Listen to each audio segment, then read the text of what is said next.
ஏனுங்க நம்ம சேனலை வந்து சப்ஸ்கிரைப் பண்ணிடுங்க. சப்ஸ்கிரைப் பண்ணி லைக் பண்ணி ஷேர் பண்ணுங்கள். அப்போ தான் நாங்கள் போடுற வீடியோ உங்களை வந்து ரீச் ஆகுங்க. வாங்க வீடியோக்குள்ளே போகலாங்க. இன்றைக்கி வெள்ளிக்கிழமைங்க, ஆகஸ்ட்டு 7ஆம் தேதி ஆயிடுச்சு. இப்போ காலையில் பார்த்திங்கன்னா மணி 10:15. கிளைமேட் சூப்பராக இருக்குதுங்க. நேற்று மழை பெஞ்சதுனால இன்றைக்கி இன்னும் வந்து வெயிலே வரலைன்னு வச்சுக்கோங்களேன். அப்படியே காற்றெல்லாம் சிலு சிலு சிலு வரும். காற்று பாருங்க, மராடுது தெரியுதுங்களா? அப்படியே இதமான காற்றும்பாங்க பாருங்கள், அந்த மாதிரி சிலு சிலு சிலுன்னு சூப்பராக அடிக்குதுங்க. கிளைமேட் ரொம்ப நல்லா இருக்குது. அம்மா வந்து மரத்துக்கடியில் உட்காந்து ஏதோ பண்ணிகிட்ருக்காங்க. என்கிட்ட போகலாம், என்ன பண்ணிகிட்ருக்குறாங்கன்னு பார்ப்போம். அம்மா வந்து எழுதிட்டு இருக்கிறாங்க. அம்மா எழுதிட்டு இருக்கிறாங்க. என்ன எழுதிட்டு இருக்கிறாங்கன்னு கேட்குறீங்களா? அம்மா வந்து மேனிஃபெஸ்டேஷன் பண்ணிகிட்டு இருக்காங்க. அதாவதுங்க, இந்த மேனிஃபெஸ்டேஷனுக்கு உண்மையாலுங்க செம்ம பவர் இருக்குதுங்க அதுக்கு. அது அந்த மேனிஃபெஸ்டேஷனில் வந்து 369 மெத்தடுன்னு சொல்லுவாங்க.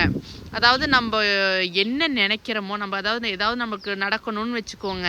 ஏதாவது நடக்கவே முடியல, இது நம்ம எவ்வளவோ ட்ரை பண்ணுறோம், ஆனால் அதை வந்து நம்மளால் நடத்த முடியல.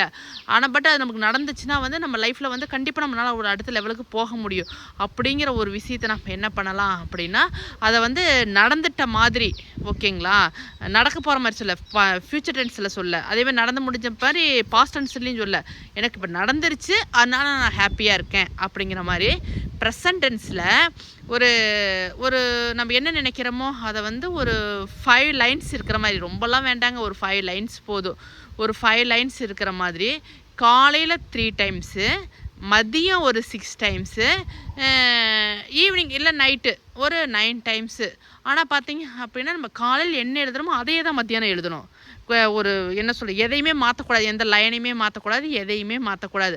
அப்படியே மாற்றாத அதை எப்படின்னா அதுலேயே நம்ம இந்த ஊறி போவோம்னு சொல்லுவோம் பாருங்க, அந்த மாதிரி நம்ம எழுத அப்படியே அதுலேயே நம்ம நடக்கிற மாதிரி, இந்த அதிலே வாழ்கிற மாதிரின்னு சொல்லுவோம் பாருங்கள், அந்த மாதிரி அப்படியே வாழ்கிறோம். நம்ம என்ன நினைக்கிறோமோ அதுலேயே அப்படியே வாழ்ந்துட்டு இருக்கிற மாதிரி, சுற்றி ஏதாவது நம்ம அது எழுதும்போது சுற்றி என்ன நடக்குதுன்னு கூட நம்மளுக்கு தெரியக்கூடாதுன்னு வச்சுக்கோங்களேன். அந்த அளவுக்கு நம்ம ஒரு முழு ஈடுபாட்டோடு எழுதணும் அப்படின்னா கண்டிப்பாக நடக்குதுங்க இந்த மேனிஃபெஸ்டேஷனு. 100% நடக்குதுங்க. நான் ஒரு விஷயம் பண்ணினேன், அதுக்கு வந்து எனக்கு ஒரு 4 மந்த்ஸில் சக்ஸஸ் ஆச்சு. அந்த விஷயம் நடக்கவே நடக்காதுன்னு இருந்துச்சு பல வருஷங்க. அதுவுமே 1-2 வருஷம் இல்லைங்க, 10 வருஷத்துக்கு பக்கமாக நான் அந்த விஷயத்தை ட்ரை பண்ணினேன். அப்புறம் தான் வந்து ஒரு யூடியூப் சேனலில் பார்த்துட்டு, ஓகே நம்மளும் இதை ட்ரை பண்ணுவோமே அப்படின்னு ட்ரை பண்ணும்போது எனக்கு அது சக்ஸஸ் ஆச்சுங்க. அப்புறம் தான் வந்து அம்மாட்டையும் சொன்னேன், அம்மா எனக்கு சக்ஸஸ் ஆச்சு, நீங்களும் ட்ரை பண்ணுங்க அப்படின்னு சொன்னேன். அப்புறம் தான் வந்து இதை ஸ்டார்ட் பண்ணியிருக்காங்க. பார்க்கலாம் எந்த அளவுக்கு. இப்போ தான் கொஞ்ச நாள் ஆயிருக்குது, பார்க்கலாம் அது எந்த அளவுக்கு நடக்கும்னு தெரியல. அவங்க என்னென்ன விஷயம் நினைக்கிறாங்கன்னு தெரியல, நினைக்கிற விஷயம் எப்படி நடக்குதுன்னு தெரியல. சரி பார்ப்போம். அதான் நம்ம எந்த அளவுக்கு ஒரு முழு ஈடுபாட்டோடு அது எழுதுகிறோமோ அந்த அளவுக்கு பார்த்தீங்க அப்படின்னா அது சீக்கிரமாக நம்மளுக்கு வந்து ஒரு சக்ஸஸ் ரேட் கிடைக்குன்னு வச்சுக்கோங்களேன். இது 100% வந்து நான் அனுபவ ரீதியில் சொல்கிறேன்னு வச்சுக்கோங்களேன். இது வந்து உண்மையான ஒரு விஷயம் இந்த மேனிஃபெஸ்டேஷனுங்கிறது. சரி, நம்ம அம்மாவை நம்ம டிஸ்டர்ப் பண்ண வேண்டாம், எழுதி முடிக்கிட்டுங்க. நான் இது கண்டிப்பாக வந்து இது நான் சொல்லணும், இது கண்டிப்பாக இந்த விஷயம் எல்லாத்துக்கும் யூஸ்ஃபுல்லாக இருக்கணும் அப்படின்னு நான் ரொம்ப நாளாக நினச்சிக்கிட்டே இருந்தேங்க. ஓகேங்க, சரி அம்மா எழுதி முடிக்கிட்டு நம்ம டிஸ்டர்ப் பண்ண வேண்டாம். மணி 10:30 ஆயிடுச்சுங்க. அம்மா மேனிஃபெஸ்டேஷன் எழுதி முடிச்சுட்டு இப்போ தான் சாப்பிட்றாங்க. இன்றைக்கி எங்கள் வீட்டில் வந்து முருங்கைக்காயும் உருளைக்கிழங்கும் போட்டு சாம்பாருங்க. அம்மா சூப்பராக வச்சுருக்காங்க சாம்பார். அப்புறம் நாங்கள் எப்பயுமே ரொம்பலாம் வைக்க மாட்டோங்க, நைட்டு வச்ச ரசம் இருந்துச்சு, அதனால வந்து சாம்பார், ரசம், தயிர் ரெகுலராக இருக்குங்க. மாடு இருக்கிறதுனால எங்கள் வீட்டில் வந்து தயிர் ரெகுலராக இருக்கும். அப்புறம் ஏதோ ஒரு குழம்பு இருக்கும். அப்போ நாங்கள் காலையில் ஒரு குழம்பு ஒரு தயிர் இருக்கும், அதுதான் நாங்கள் மத்தியானம் வச்சுக்குவோம். திருப்பி மத்தியானத்துக்குலாம் எக்ஸ்ட்ராலாம் செய்ய மாட்டோங்க. திருப்பி நைட்டு பார்த்தீங்க அப்படின்னா ஏதாவது இட்லி, தோசை, பூரி அந்த மாதிரி ஏதாவது வச்சா அதுக்கு என்ன குருமா வைக்கணுமோ அதுக்கு அப்படி வச்சுக்கோன்னு வச்சுக்கோங்களேன். காலையில் ஒரு தடவை, மத்தியானம் ஒரு தடவை அப்படின்னு 3 வேலையெல்லாம் செஞ்சுட்டு இருக்க மாட்டோம். அப்புறம் குழம்பு, பொரியல், ரசப்படி நிறையா வைக்க மாட்டோங்க. நாங்கள் எங்கள் வீட்டில் எப்பயுமே சிம்பிளாக தான் இருக்கும். சாப்பிட்டு முடிச்சிட்டிங்களாங்க? போய் போட்டு வரீங்களா? குழம்பு ஊற்றிட்டு வரேன். சரி, போய் குழம்பு ஊற்றிட்டு வாங்க. அம்மா போய் குழம்பு ஊற்றிட்டு வர போயிட்டாங்க. சரி, அம்மா சாப்பிட்டு முடிச்சுட்டுங்க. அம்மா மாடெல்லாம் தண்ணி கட்டிட்டு இப்போ வந்து மணி 12 ஆயிடுச்சுங்க. ஏன்னா இன்னைக்கு ஏகப்பட்ட கல்யாண பத்திரிக்கை வந்துருக்குது. முகூர்த்தம் இல்லைங்க, நீ ஆடி முடி போகுது இல்லைங்க, ஆடி முடிஞ்சிச்சுன்னா அப்படின்னா நீ ஏகப்பட்ட முகூர்த்தம் எல்லாம் வரிசையாக இருக்குது இல்லைங்க. அதனால் ஏகப்பட்ட பத்திரிக்கை வந்திருக்குதுங்க, கல்யாண பத்திரிக்கை. அதனால் எந்தெந்த பத்திரிக்கை எல்லாம் எப்பப்போ கல்யாணம்னு பார்த்துட்டு இருக்கிறாங்க. ஏனுங்கம்மா, அதான் பார்த்துட்டு இருக்கிறீங்களா? சரி சரி, பாருங்க பாருங்க. அடுத்து என்ன வேலை? பார்த்துட்டு நம்ம பில்லர் தரோம் மாட்டோம். இதை பார்த்துட்டு பில்லருக்கு போறீங்களா? இங்கே எத்தனை பத்திரிக்கை வந்திருக்குது?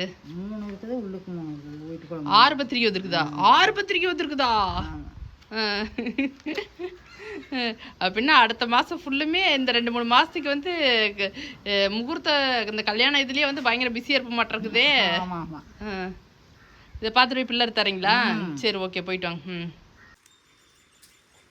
அம்மா, மணி 2:30 ஆயிடுச்சு. சாப்பிட்டீங்களா மத்தியானம் சாப்பாடு? 4 மணிக்கு சாப்பிடுது. சாப்பிடலையா? காத்தாள் சாப்பாடு 11 மணினா இப்போ எப்படி சாப்பிட முடியும்? என்ன பண்ணிட்டு இருக்கிறீங்க? இந்த ஈக்குமாரி சீக்கிட்டு இருக்கிறேன். ஈக்குமாரா? நம்ம தென்னை மரத்தில் மட்டை கிடந்ததா, அதே வேஸ்ட் ஆகுதுன்னு எடுத்தாந்து வச்சிருந்தேன். இப்போ கொஞ்சம் சும்மா இருந்தேன், ஃப்ரீயாக இருந்தேன். சரி கொஞ்சம் சீவனா போகுதுன்னு செய்வேன். ஓகே சரி. ஈக்குமாரா.